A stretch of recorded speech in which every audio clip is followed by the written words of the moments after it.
O Domingo de Ramos marca o comezo da Semana Santa. Vilas e cidades galegas celebran misas para bendicir os ramos e as palmas. As procesións da borriquiña completan a mañá.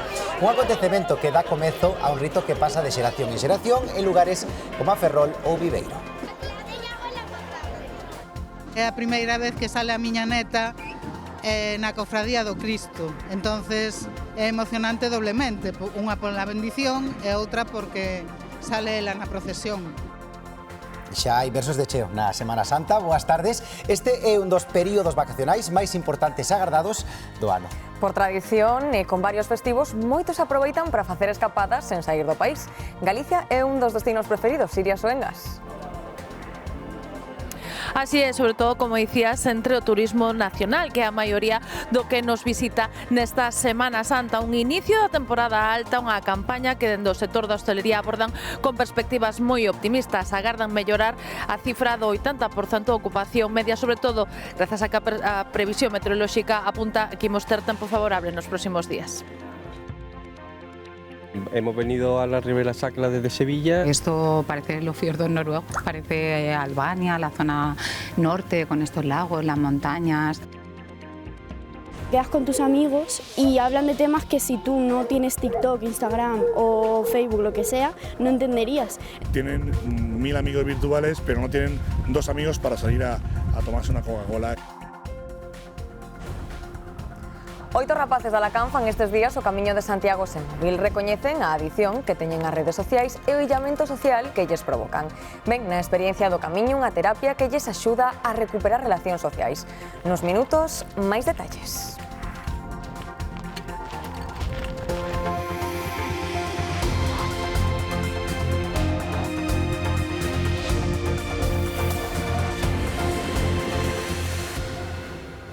Ben, arrinca a Semana Santa para moitos, primeiras vacacións do ano. Estas xornadas festivas teñen un impacto directo na economía.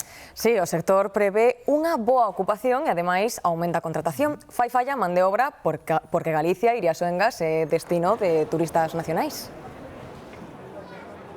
Así é, a maioría dos que nos visitan estes días, como dicía Santía, veñen dende o resto de España. E o certo é que comezou a Semana Santa, está considerada a primeira temporada alta do ano. É unha campaña que dende o sector da hostalería galega afrontan con perspectivas moi optimistas. Agardan que as reservas medias na comunidade superen o 80%, especialmente grazas a que a previsión meteorolóxica apunta que imos ter bo tempo nos próximos días, o que incrementa en boa medida esas reservas de última hora. Entre os destinos máis solicitados, os de costa, evidentemente, pero tamén a Ribeira Sacra ou as cidades, entre las Ferrol, especialmente Ferrol e Viveiro, porque a súa Semana Santa está declarada de interese turístico. Un inicio favorable de campaña que se reflicte tamén nun incremento das contratacións no sector.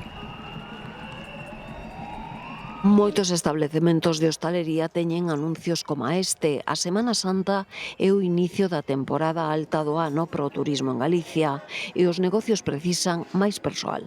Que se producen un número masivo de contratacións da Seguridade Social. Sí que é certo que hai maior contratación, cada vez tamén é máis difícil encontrar persoas que veñan a traballar no noso sector, pero o número de contratacións cada ano elévase. Desde o sector esperan que as cifras de contratación superen as do ano pasado e inciden en que as condicións laborais melloraron moito. Hai moitos establecementos que están abrindo esta nova tempada, pois que xa fixeron esas contratacións. Sempre sube un 1 ou 2%, sempre. En la temporada alta elevamos un poco el personal, suelen contratar entre 2 personas más, uno que cubra el turno de la mañana y otro de la tarde, y ahora mismo sí está un poco más complicado lo de conseguir personal que tenga la experiencia suficiente en el sector. Ya se ha mejorado mucho las condiciones laborales, como en otros tiempos. O turismo galego encara a Semana Santa con récord de emprego e tamén coa apertura de novos negocios. Vimos ahora de ver a inauguración dun gran camping no centro de Galicia, en Lalín concretamente, e desde logo que sí que hai establecementos de nova apertura. Pero tamén hai a outra cara da moeda para empresarios e autónomos na hostalería. Non se encontran bons profesionales e aqueles que aparecen no mercado, evidentemente pois están temporalmente. En todo caso, o obxectivo é que o sector turístico galego atraia novos emprendedores e se afiance cada vez máis. É un dos destinos máis demandados nestas datas é a Ribeira Sacra. A ocupación para os días centrais rolda o 80%. Bea Pérez. Sin este intre xa hai unhas 8.500 prazas hoteleiras diarias ocupadas pros días fortes, pero ao bo tempo. E as reservas de última hora habituais nestas datas fan prever que non quede ningunha praza libre aquí na Ribeira Sacra nesta Semana Santa. As actividades máis demandadas son as rutas en catamarán, pero tamén as visitas ás adegas e as rutas para coñecer as xoias do románico. Soben o primeiro barco do día que percorre o Canón do Sil dende Santo Estevo. Estamos saindo cos 3 barcos que contamos, os 2 que se ven agora e o que xa saliu. Entón estamos unha media do barco grande 7 viaxes e o pequeno están salindo 4, con previsión de aumentar seguramente varios días os viaxes. O bo tempo convida a contemplar a beleza da Ribeira Sacra dende a auga, tanto do Sil como do Miño. Son as rutas que parten da zona luguesa, reservas para esta Semana Santa xa soben do Milleiro. Hemos venido a la Ribera Sacra desde Sevilla y vamos a conocer el cañón y bueno, y los vinos que tenéis aquí tan buenos, ¿no? Unos bosques muy bonitos y la gente muy amable. Esto parece los fiordos noruegos, parece Albania, la zona norte con estos lagos, las montañas. Somos muy amantes de la naturaleza y la verdad es que esto reporta una paz y una tranquilidad muy grande. Tranquilidade, paisaxe, patrimonio ou gastronomía fan que moitos aloxamentos xa non teñan prazas. De climatología non podíamos pedir mellor tempo e de ocupación tamén. A verdad que temos todo completo. Hai algunha xente que sigue chamando interesada en a ver se atopan algún huequiño, pero bueno, a non ser que hai unha cancelación de última hora, imposible. De media ocupación pros días fortes ronda o 80%, aínda que as reservas de última hora fan prever que se enchan as máis de 10.000 prazas hoteleiras que hai na zona. Hoxe xa entran huéspedes en 2 habitacións, despois a semana xa é de continuo. Entran o martes, o mércores, o xoves. Nos quedamos 5 noches. Vamos a hacer alguna caminata por el monte y ver algún monasterio más, aparte desde el parador. Viaxeiros chegados sobre todo do norte da península para coñecer a riqueza dun territorio que opta a Patrimonio da Humanidade. E reanúdase a temporada turística tamén no Parque das Illas Atlánticas, outro dos atractivos turísticos do país. Xa saben que para visitar calquera das illas é preciso unha autorización que se pode sacar a través da Central de Reservas do Parque. A Xunta ofrece ademais a posibilidade de realizar a visita de xeito guiado, dirixida por guías profesionais do parque. As rutas serán de balde, aínda que os participantes terán que pagar o billete do barco. Bueno, parece que esta tempada promete. Vemos moi tempo, toda a Semana Santa, bueno, a xente está animándose moitísimo. Y de relajarme con amigos, estamos de viaje con amigos, así que la idea es pasarla bien y disfrutar. Dicen que es una de las más lindas, que está en el top 11. Y ya que hay que tener cuidado con las gaviotas, que se comen la comida de la mano y ya. Moitos veñen visitar Galicia e deixan cartos aquí, pero os galegos tamén facemos o proceso inverso. Este ano o gasto medio para estas datas supera os 600 euros. Isto supón un incremento de máis do 30%. Gran parte do orzamento é para aloxamento, pero outra parte importante destinase ao transporte. No último mes encarecéronse moitos combustibles. Traemos esta palma que la vamos a levantar muy alto. Estamos muy nerviosas.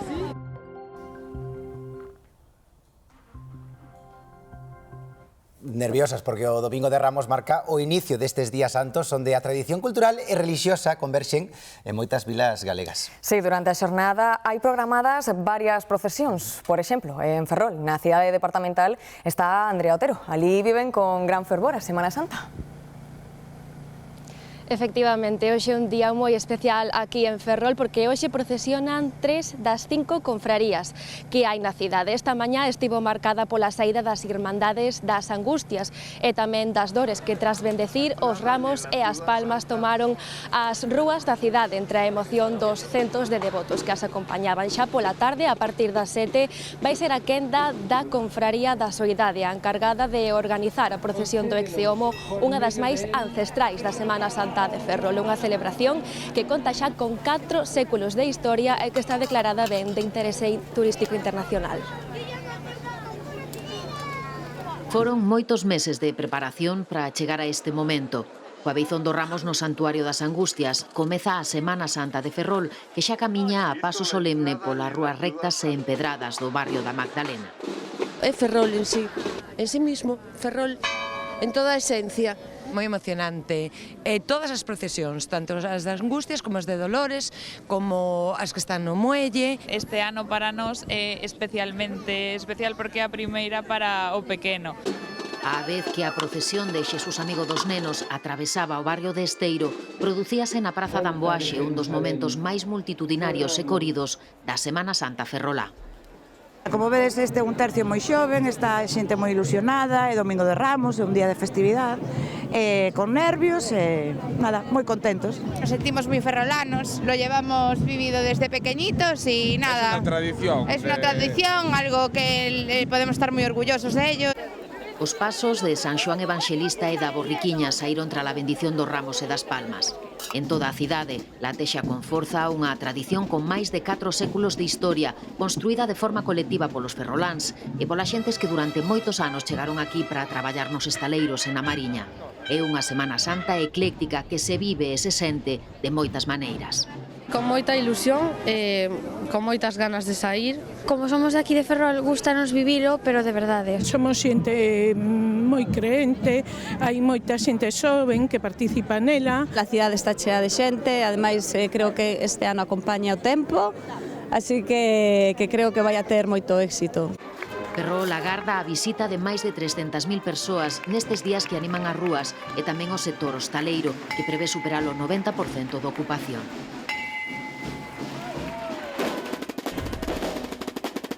E a outra Semana Santa declarada de interese turístico internacional é a de Viveiro. Nesta localidade tamén saiu á rúa a procesión da Borriquiña.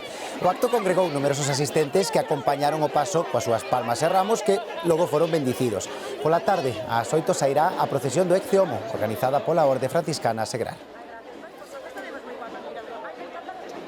E tamén en Vigo unha das procesións da Semana Santa con máis raizame e a da Borriquiña, que coincidiu co derradoiro día de celebracións da Reconquista, algo bastante inusual. O que non mudou foi a imaxe máis característica do Domingo de Ramos vigués, a gran bendición das palmas na Porta do Sol. Raquel Gandoi.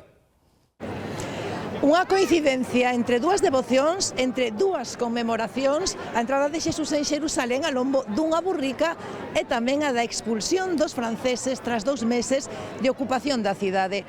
Ambos os dous guións e os espacios conviviron e mantiveronse. A procesión da Borriquiña comezou, como sempre, na igrexa de María Auxiliadora. A marcha avanzou ata entrar pola Rúa do Príncipe á Porta do Sol, a esta Porta do Sol, onde asistimos á imaxe máis icónica da Semana Santa viguesa, dos ramallos en alto, aquí maiormente de oliveira, inda que tamén os hai de loureiro, para participar nesa gran bendición ao aire libre. E tamén seguindo o guión habitual desta data do Domingo de Ramos, os devotos asistiron a continuación a unha misa no templo neogótico de Santiago o Mayor. Es una procesión que tiene 81 años de antigüedad y ojalá sea todo como el día que está, soleado. Por supuesto, cuando cantamos o se grita de Hosana, Hosana en el cielo, pues para nosotros evidentemente es un símbolo de emoción. Una recompensa gratificante, ¿no? El ver que toda la plaza llena, los niños, la gente, la verdad que sí, que, hombre, pues merece la pena, solamente por ese motivo merece la pena ayudar. Eu desde que toda a vida me acordo, viña xa con miña abuela, con miña nai, e agora seguín traindo as fillas e xa os ve, agora tamén traigo os netos. Sí, venimos la familia todos los años y bueno, es la procesión fuerte de la Semana Santa en Vigo, realmente. Esta la de la borriquita, que le llamamos. Nas misas deste Domingo de Ramos bendecíronse moreas de ramallos de oliveira ou loureiro e tamén moitas palmas. Unha tradición que se remonta ás orixes do cristianismo e que foi mudando cos anos ata chegar ás intricadas pezas de artesanía que se fan a día de hoxe coas palmas. Os máis tradicionais son os ramallos de oliveira ou de loureiro, pero a finais do século XIX comezaron a tranzarse as palmas en intrincados deseños para que as lucisen os fiéis da alta sociedade. A tendencia popularizouse e co tempo foron evolucionando os deseños. Van cambiando de deseños, ahora xa o ano pasado empezou a palmiña pequena de color azul, color rosa, incluso traen un chirmiño con música, bueno, para que os nenos chamarlle un poquinho máis a atención. En moitas culturas antigas, as ramas de palma eran un signo de vitoria e triunfo e tamén de hospitalidade. A tradición das palmas no domingo de Ramos remontase ás orixes do cristianismo e conmemora as palmas coas que recibiron a Xesús na súa entrada triunfal en Xerusalén. Milleiros de anos despois, a tradición segue en pé entre os cristiáns de todo o mundo. Si, sigue se mantendo, o que pasa é que o que se vende máis é a rama un pouco traballada, sabes, a palmiña, o que é a oliva sale moi pouquiño, aunque nós a oliva tampouco a cobramos, a poñemos aos clientes de sempre, é unha tradición que temos, e o cliente vai collendo aí según que tal, e vamos repoñendo e non. Os ramos e as palmas bendecidas tamén teñen un significado de protección e mantéñense en moitas casas durante todo o ano. Dende Roma, no inicio dunha semana clave para a Igrexa Católica, o Papa León XIV fixo un gran chamamento pola paz no mundo. Javier Romero. Sí, primeira Semana Santa do Papa León XIV, desde o Vaticano dixo con forza que Deus non escoita a oración de quen fai a guerra, evocando as palabras do profeta Isaías: por máis que multipliquen as pregarias eu non escoito, as súas mans están cheas de sangue. O pontífice sinalou que nun mundo marcado por tantos conflictos chamou a revisar o corazón e a rexeitar toda a violencia, apostando polo diálogo, o perdón e a reconciliación. Dixo que seguir a Xesús é escoller sempre o camiño da paz, mesmo cando é o máis difícil. Trasladámonos ao ámbito internacional, concretamente á guerra de Irán. En Pakistán celebrase un cumio diplomático que ten por obxectivo final lograr a paz, pero as novas de hoxe falan da posibilidade de invasións terrestres selectivas dos Estados Unidos en territorio iraniano, mentre os dous bandos seguen a bombardearse. Pakistán emerxe como mediador clave neste conflito. Este domingo comezaba un cumio na súa capital Islamabad cos ministros de Exteriores de Turquía, Egipto e Arabia Saudita. Os catro tentan actuar como intermediarios entre os Estados Unidos e Irán para lograr a paz. Pero esa paz parece, polo de agora, unha utopía. O xornal The Washington Post publica unha exclusiva da que se fai eco xo goberno de Teherán a modo de denuncia. Nela explícase que o Pentágono se prepara para semanas de operacións terrestres en territorio iraniano. Serían incursións específicas e non unha invasión a grande escala. De feito, nas últimas horas chegaban 3.500 militares estadounidenses máis á zona. Iso sí, despois dun sábado de manifestacións masivas contra Trump nos Estados Unidos, desde a Casa Branca seguen falando dunha guerra curta para evitar sorpresas nos mercados financeiros. O presidente vai seguir así un pouco máis para asegurar que unha vez que nos vayamos non teñamos que volver a atacar durante moitísimo tempo, aseguraba o vicepresidente norteamericano J.D. Vance. Mentres os dous bandos intercambiaron ataques de madrugada. Teherán, a capital iraniana, volveu sufrir series de bombardeos de Israel, nos que morreron 6 persoas e quedaron destruídas as oficinas da televisión qatarí Al Arabi. En paralelo, Irán lanzaba mísiles e drones a maioría interceptados contra Arabia Saudita, Kuwait, Emiratos Árabes e Bahrein.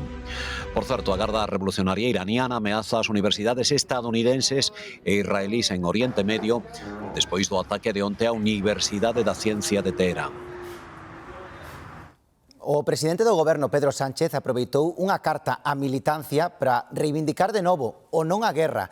Nela reafirma a súa postura ante o conflito en Oriente Medio. Sánchez asegura estar orgulloso de situar a España no lado correcto da historia e gábase de aprobar o que cualifica como o maior escudo social de toda a Unión Europea contra os efectos da ofensiva. O PP asegura que os problemas de España non se solucionan mandando cartas. Din que as medidas adoptadas polo goberno están xa caducadas e son insuficientes. Consideran que as familias están asfixiadas e denuncian que o goberno cada vez recada máis e que é necesario baixar os impostos. La foto de la España del sanchismo es la foto de la inflación, de la incompetencia y de la corrupción. El efecto de la inflación sigue ahí y las medidas son insuficientes para que la gente pueda llegar a fin de mes. ¿Y por qué son insuficientes? Porque lo que hace falta es bajar impuestos de una manera decidida, fundamentalmente el IRPF. Aquí en Galicia, a secretaria xeral dos Populares Galegos exíxelle a Pedro Sánchez que actúe para frear a crise do Grupo Losán. Os populares presentaron iniciativas nas diferentes cámaras e piden unha mesa de traballo institucional para arranxar a situación. Hai 800 postos de traballo en xogo. Lle pedimos ao Goberno de España que se poña ao lado das familias, ao lado do emprego e ao lado de todos os concellos que están pelexando para que os seus traballadores non perdan o seu posto de traballo. En ese caso, pedimoslle, insisto, aos ministerios de Industria, de Economía e a propia SEPI que teñan en conta ese plan financiero que se lle ten presentado. Atendan agora os veciños de Trabada, Barreiros e Ribadeo. Mañá luns comezarán as xornadas informativas sobre os descontos na luz co Plan Mondigo Beneficia.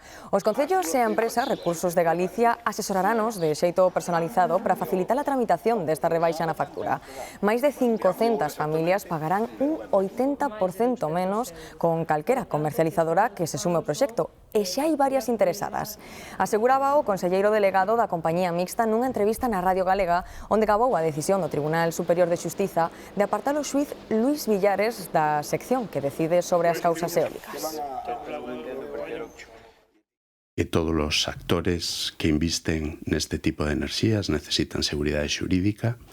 É moi importante que esa seguridade xurídica volte canto antes e canto antes se resolva este bloqueo xudicial millor, porque canto máis cedo este resolto antes empezaremos nos a notalo no peto dos galegos, non? 3 empresas galegas que fabrican guindastre e mariñas están á cabeza do sector en España. Entre as 3 facturan uns 40 millóns de euros por ano e contan con 200 traballadores.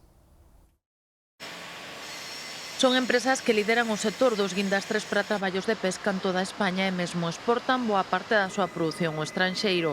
O paradoxo é que as 3 están ubicadas no interior de Galicia, en Silleda, Vila de Cruces e Lalín, porque comezaron a súa actividade centrada na maquinaria agrícola. Empresas familiares que se especializaron cos anos. A grúa marina é para a acuicultura, para barcos de cerco, arrastreros e remolcadores. É un pouco unha grúa especializada para cada cliente. A clave do seu éxito está en adaptar o produto ás necesidades do cliente. É dicir, a fase de oferta ten a súa personalización. Hai unha colaboración moi directa entre o que ven sendo o departamento comercial e o departamento de enxeñería para estudiar a necesidade do cliente. De aí sale o mellor produto axustado á necesidade do cliente. A calidade, a aposta polas últimas tecnoloxías e a especialización está a levar os guindastres galegos por todo o mundo. Exportamos a casi todo o mundo, ahora mesmo temos na liña de fabricación para Países Baixos, para Chile e para Estados Unidos, ahora mesmo se está fabricando. Empresas punteiras a nivel internacional que naceron no rural galego e agora contribúen a fixar poboación e atraer talento. 7 feridos graves a raíz dun atropelo múltiple en Derby, no Reino Unido. Por sorte, as vidas dos feridos non corren perigo. As primeiras pescudas indican que o incidente foi intencionado. A policía detivo un cidadán británico de orixe india. A Garda Civil desarticulou o clan dos Risitas dedicado ao tráfico internacional de cocaína. Na operación houbo 20 detidos, entre eles o seu líder, fuxido dende 2023. Os axentes practicaron 22 rexistros en Cádiz e Málaga. A trama utilizaba unha empresa de transporte de dobres fondos en simirremolques para mover a droga no porto de Alxeciras. A investigación continúa aberta. Unha muller sae ilesa tras arder o seu coche esta madrugada en Oia. Ocorreu na parroquia de Vila de Suso, despois dun accidente que fixo arder o vehículo en poucos minutos tras sair da vía e caer nunha leira. A pesar da espectacularidade do incendio, a rápida reacción da condutora permitiulle sair da cabina e pedir axuda aos veciños dunha casa próxima antes de que o lume devorase o automóvil. Estas son imaxes do rescate dun axente do Seprona tras precipitarse coa moto por un cantil na zona da Pedra do Sal. O garda atopábase inconsciente, caeu por un desnivel de 15 metros cando patrullaba pola zona rochosa xunto a un compañeiro. Descoñécense as causas. Un amplo operativo de rescate acudiu ao acantilado e trasladaron o ferido en helicóptero ao Hospital da Coruña. Unha semana sen móvil facendo o Camiño de Santiago ese é o plan de 8 rapazas e rapaces de Alacant que durante estes días aprenden a relacionarse sen tecnoloxía. Recoñecen a adición que teñen as redes sociais, o illamento social que lles provocan e a necesidade que senten de volver ter amizades coas que compartir experiencias reais. Nesta viaxe non hai selfies, non se fan vídeos para TikTok, non se soben stories, nin se cambia o estado. Por non haber, non hai nin hora. Estes mozos camiñan cun grupo de psicólogos e educadores que tratan as adiccións comportamentais e valoran o dano que lles están facendo as redes sociais. Ya no es tanto el uso del móvil, que también tiene un consumo elevado de móvil, sino el hecho de que están un poco aislados socialmente, ¿no? Porque al final el móvil lo que provoca es un aislamiento social, es paradójico, pero es así. Tienen 1000 amigos virtuales, pero no tienen 2 amigos para salir a tomarse una Coca-Cola. O móvil quedou en Alacant e con el a ansiedade por quedar sen baterías, sen datos ou sen ver o que está pasando. Te diría que casi 8 horas o así al día, pero porque en cierto modo hoy en día las redes sociales influyen mucho en tu entorno. Es decir, tú a lo mejor quedas con tus amigos y hablan de temas que si tú no tienes TikTok, Instagram o Facebook, lo que sea, no entenderías. Pues de 6 horas diarias igual, vamos, una jornada de colegio entera. Y ostras, estaba un poquito atado de subir así un poquito y ver lo que decían, tal, esto, lo otro. Usaba el móvil 12 horas al día y pues a mí me encanta el TikTok, el Instagram, bueno, es que uso muchísimo.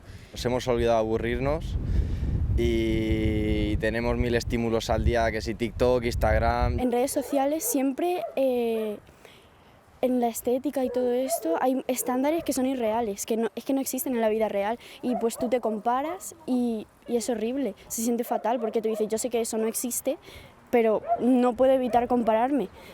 Comezaron este sábado o camiño e xa falan mirándose aos ollos. O único reto viral é a etapa a completar cada día e reter na memoria todos eses momentos que non levarán grabados sin ningún dispositivo.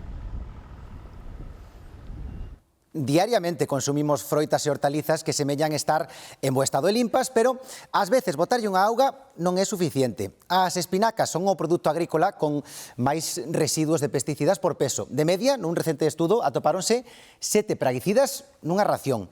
Nos amorodos atopámonos un máis, e ollo porque a mostra máis contaminada tiña residuos de 23 diferentes. Os arandos que imos ver agora están de moda. En 10 anos multiplicouse a súa produción, pero coidado que tamén traen restos destas substancias. Con todos, os expertos aseguran que os niveis están nos límites legais e o consumo de froitas e verduras é básico na nosa dieta. E o que tamén é importante é a vitamina D, que se nutre sobre todo coa exposición adecuada da nosa pel á luz solar. Ademais, é clave na boa saúde dos osos. Unha saúde que os expertos recomendan fortalecer xa dende a infancia.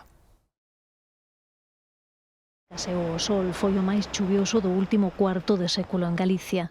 Os especialistas aconsellannos aproveitar a luz solar que chega xa da man da primavera para recuperar os niveis adecuados de vitamina D, fundamental para a saúde dos nosos osos e de outros órganos como as glándulas endocrinas. É suficiente con 10 minutos que dé o sol nos brazos, na cara, nas pernas.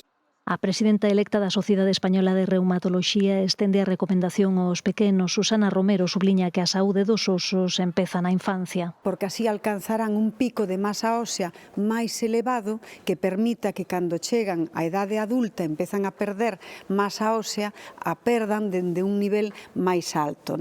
A especialista destaca, iso sí, que a xente nova, san e sen factores de risco non debe tomar suplementos de vitamina D. Sempre baixo prescripción, porque a vitamina D é tan malo tela moi baixa como tela moi alta. O control a través dunha análise da vitamina D tamén se cingue aos grupos de risco. A xente maior ou a xente que ten osteoporosio, a xente que ten factores de risco como síndromes de mala absorción ou outras enfermedades osteopenizantes, é dicir, que alteran a arquitectura dos osos, sí que estaría indicado solicitala e sí que estaría indicado, se está baixa, suplementala. E non sabemos alertados ou non pola escaseza de vitamina D, o certo é que este domingo o Areal de Samil, a praia urbana por excelencia da cidade de Vigo, amosaba este aspecto. Primeiros baños no mar, paseos e xogos en familia.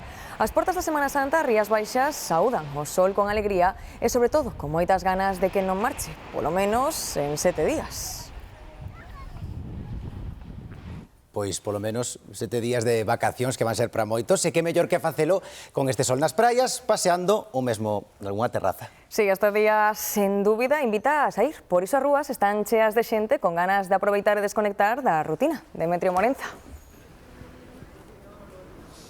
Sí, un exemplo témolo aquí en Sanxenxo, onde esta mañá o paseo de Silgara estaba cheo de paseantes disfrutando deste primeiro domingo da Semana Santa, a pesar das temperaturas baixas, así que todo o mundo con esa prenda de abrigo, pero vai se impoñendo o sol, e vanse poñendo tamén estas temperaturas entre 13 e 14 graus, marcan agora mesmo os termómetros, e moita xente, como dicíamos, ao longo de toda esta mañá, unha Semana Santa por diante que promete. Aquí en Sanxenxo, como está moi abrigado do norte, en determinados lugares o vento do norte apenas lo nota. Sin embargo, se estivamos nunha zona máis exposta, pois sí sería bastante incómodo. Un día precioso. Además, es que es como un regalo, ¿no? Ahora en Semana Santa y que nos venga este tiempo así tan estupendo. Pois do tempo, hai moita xente pendente estes días. Por iso nos truxémonos aquí a to plató a Loli Gómez, a nosa muller do tempo. Como estás, Loli, primeiro de todo? Ben? Ben, sí, principio ben. Pregúntache, porque nestas datas moita xente está pendente do tempo, non sei se sintes máis presión. Pois mira, aínda que o que o digas de bromba, o noso grupo de WhatsApp, o do Departamento do Tempo, tamén as redes sociais, é un verdadeiro fervedoiro. Non só nos preguntades pois polas procesións ou ir de paseo, senón tamén polos traballos do campo, porque ao parecer hai xente que xa vai tarde. Pois sinto, Loli, vas ter máis presión porque a pregunta que nos facemos todos hoxe é cal vai ser a previsión para a Semana Santa, que nos podes adiantar? Bueno, vai por diante que a meteoroloxía non é unha ciencia exacta, non é unha excusa, é que é así. E dito isto, imos ir coa previsión para os vindeiros días, pero tendo en conta, sobre todo, a primeira parte desta Semana Santa. O que nos vai a falar, sobre todo, é dese contraste entre o norte e o sur da nosa comunidade. Fálanos, sobre todo, precisamente, desas nubes que van a estar máis amoreadas nese extremo norte, zona de Ortegal e tamén da Mariña durante a xornada do luns, ceo despexado no resto. Ollo que sí, comezan a subir as temperaturas durante o luns. Martes, situación anticiclónica. Pola mañán, con moitas nubes na metade norte, algo de poallada, apertura de claro xa cara ao sur e termómetros nos 24 graus. E fíxense na tarde do martes, grande apertura de claros en prácticamente toda a comunidade. Circulación do nordés durante o luns, durante o martes e tamén durante o mércores, no que agardamos o ceo moi aberto, algunha nube de tipo medio no extremo norte e temperaturas que se poden mover nos 23 graus. E ata aquí podemos ler a hora, tendo en conta que logo no tempo mediodía adiantamos os Xoves Santos. Algún cambio xa vemos. Terrible. A noite ben, a mañán mal. Jubilados dormimos os que queremos, entonces non nos afecta ese cambio horario. Que sorte teñen algúns, Vaya sorte. Bueno, pois esta mañá inaugurábase o horario de verán, co adiantamento dunha hora en todos os reloxos. Mais tamén chegaron os episodios de cansazo, ansiedade e de trastornos de sono asociados habitualmente a este cambio, Antía. Sí, porén, este ano, coincidir con plena semana festiva, hai opinións para todos os gustos. A Praza do Obradoiro acolle esta mañá os peregrinos ca letanía habitual das campás, un pouco máis prolongada desta vez pola celebración das procesións. Mas no ambiente notábase xa a chegada do horario de verán e a consabida desaparición dunha hora de sono esta madrugada pasada. Terrible. A noite ben, a mañán mal. Nós xa, como estamos os jubilados, dormimos os que queremos, entonces non nos afecta ese cambio horario. Co cambio de horario reproduce o eterno debate entre os beneficios e os contras da aplicación do horario de verán, cunha división de opinións máis matizada desta vez ao coincidir o cambio en plena semana festiva. Venimos de turismo, pues lo hemos notado porque, claro, tenemos una visita programada, pues hemos tenido que dormir una hora menos. Son moitos os que defenden a eliminación deste cambio horario para evitar trastornos de son e cansazo. Mas entre escoller entre o horario de inverno propio da situación de Galicia e o horario de verán, tampouco hai unanimidade. Co de inverno, co anterior, co que tiñamos, non ter que pechar as persianas para deitarnos porque ainda é de día. Yo dejaré el de verano. Más horas de sol. Yo preferiría dejarlo siempre con el horario de verano, pero eso es muy complicado en algunas partes de España, por tanto, si mejor que quedarnos con el horario de invierno, seguimos cambiando el horario como está ahora. A Unión Europea sinalaba este ano como último exercicio co cambio de hora, pero a falla de consenso está deixando a cuestión para máis alá de 2030. Mentres, o único reloxo que segue funcionando é o do tempo alleo aos debates mundanos. Extinguíronse hai máis de 60 millóns de anos, pero continúan causando fascinación. E non só entre a cativada. Nenos e maiores amoreáronse ao redor da praza interior do Marinela City. Nada máis e nada menos que un triceratops e un tiranosaurio rex andaban soltos polos corredores do centro comercial. Chegou coma unha estrela de rock, escoltado por 3 vixilantes de seguridade que tiveron que abrirlle paso ata a gran praza interior do centro comercial. Expectación máxima e ovación pechada para un dos dinosaurios máis icónicos do Cretácico. Era un triceratops. O que máis me chamaba a atención é a súa corona. Come hierba. Os cuernos son para defenderse e da cola é para dar puñetazos na cara. O seu nome ven do grego e significa cara con 3 cornos. Contounolo un dos centos de cativos que quixeron aproveitar a oportunidade de ver o triceratops de preto. No público, expertos na materia de todas as idades. Mosasaurio, Spinosaurus, T-Rex, Atrociraptor, Dromeosaurio e Indómeno e Erepinosaurio. Son mis dinosaurios favoritos. Porque estou obsesionado con Jurassic World. O cine ten moito que ver coa fascinación infantil polos dinosaurios, pero moito antes de que Spielberg os resucitase para a gran pantalla, estas criaturas xa cautivaran a cativada de varias xeracións. Entre as máis de 1000 especies identificadas, o T-Rex é, con diferenza, o máis admirado. Trasladar la fantasía a la realidad y al final, pues, cuando ves las caras de los niños, incluso de los padres, de los abuelitos, pues eso es al final lo que te llena. Extinguíronse hai 66 millóns de anos, pero estes xigantes mesozoicos seguen moi vivos no noso imaginario, animándonos a explorar un mundo cheo de criaturas sorprendentes. Valdeorras conta con máis dun milleiro de covas escavadas na terra ou rocha para conservar o viño. Unha ruta teatralizada por Vilamartín de Valdeorras achegou os visitantes á singularidade destas construcións. Teño que preparar uns enxertos, porque o día 24, o día da feira, teño que pôr a venta. Entón, teño que preparar as cousas. E como nadie me la fai, estes veñenche todos, veñenche, pero a hora da verdade non veñen para nada. Crisanto é coveiro e enxertador, cargado de retranca, guía os visitantes pola historia de Vilamartín e as súas covas. Sei que ti tes feito por menos 3 ou 4 pola zona. O que tens que facer é abrir un murato, un pozo, como se buscaras auga, cara abaixo. Ya eran bastante ingenieros, porque tú mira como faen todo isto, que non tiñan no topógrafo ni nada. Isto é todo feito a man, pico e cestas para arriba. Parece increíble que desde ali arriba, ¿no? Fan un burato hasta baixo, fan todo isto, me parece un traballo impresionante. Ter que excavar todo isto, toda a terra fora. Baixo terra a temperatura é sempre a mesma, entre 10 e 15 grados, espazos ideais para a conservación do viño e os xinxertos.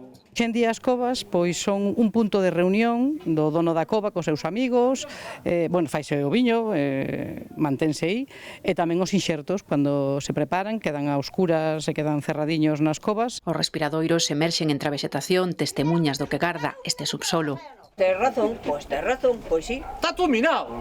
Se sabe que hai un número moi significativo que ronda máis os 400.